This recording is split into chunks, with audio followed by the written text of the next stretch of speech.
Hello friends, welcome back to my channel.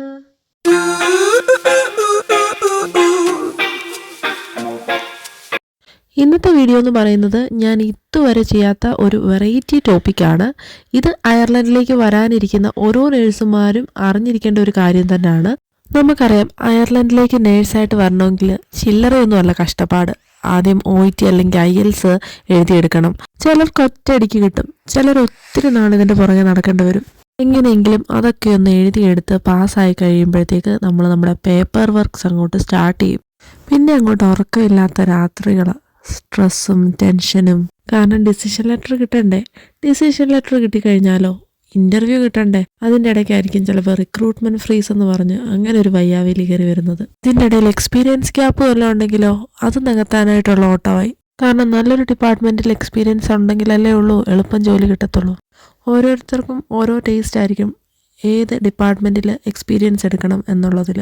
ചിലർക്ക് മെഡിക്കലായിരിക്കും, ചിലർക്ക് സർജിക്കലായിരിക്കും, ചിലർക്ക് ICU ആയിരിക്കും, ചിലർക്ക് ഓപ്പറേഷൻ തിയേറ്റർ ആയിരിക്കും.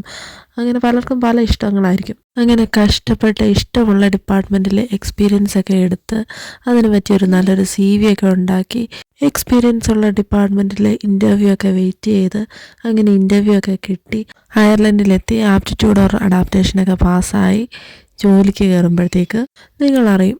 ചിലപ്പം നിങ്ങൾ ജോലിക്ക് കയറുന്ന ഫസ്റ്റ് ഡേ ആയിരിക്കും അറിയുന്നത് നിങ്ങളൊരു പൂൾ നേഴ്സായിട്ടായിരിക്കും കയറുന്നത് എന്ന്.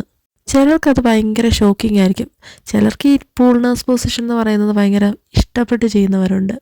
അപ്പോൾ എന്താണ് ഈ പൂൾ നേഴ്സ്? അവരെ നമുക്ക് യൂട്ടിലിറ്റി പ്ലെയേഴ്സ് എന്ന് വിളിക്കാം.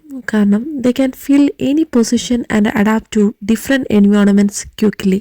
ചുരുക്കം പറഞ്ഞാൽ എവിടെ ഷോർട്ട് ഉണ്ടോ അല്ലെങ്കിൽ എവിടെ തിരക്കുണ്ടോ അങ്ങോട്ട് ഓടിപ്പോവുക, അവിടുത്തെ പൊസിഷൻ ഫില്ല് ചെയ്യുക. കുറച്ച് കഷ്ടപ്പാട് പിടിച്ച പണിയാണ്. കുറച്ചല്ല, നല്ല രീതിയിൽ കഷ്ടപ്പാട് പിടിച്ച പണിയാണ്. ചിലർ അയർലൻഡിലേക്ക് വരുന്നതിന് മുന്നേ അറിയും പൂൾ നേഴ്സ് പൊസിഷനാണ് എന്നുള്ളത്. അത് HSC റിക്രൂട്ട്മെൻറ്റ് ഫ്രീസിൻ്റെയൊക്കെ സമയത്ത് ഒത്തിരി പേര് പൂൾ നേഴ്സ് പൊസിഷനിൽ വന്നവരുണ്ട്.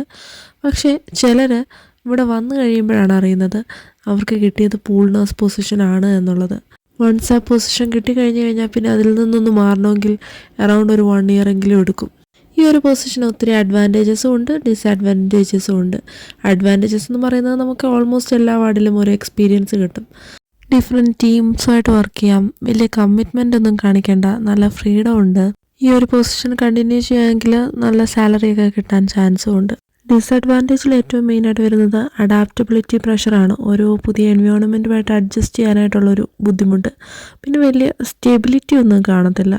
അതേപോലെ തന്നെ നമുക്ക് കൊളീഗ് സപ്പോർട്ടൊക്കെ കുറവായിരിക്കും. കാരണം ഡിഫറെൻ്റ് ആയിട്ടുള്ള ഡിപ്പാർട്ട്മെൻറ്റിലാണല്ലോ വർക്ക് ചെയ്യുന്നത്.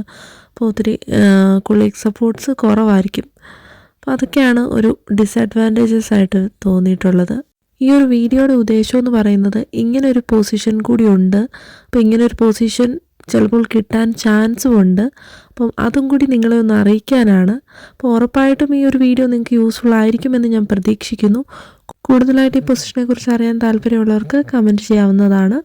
അപ്പോൾ അത്രയുള്ള ഇന്നത്തെ വീഡിയോ യൂസ്ഫുൾ ആയി തോന്നിയെങ്കിൽ വീഡിയോ ലൈക്ക് ചെയ്യാനും ഷെയർ ചെയ്യാനും മറക്കരുതേ.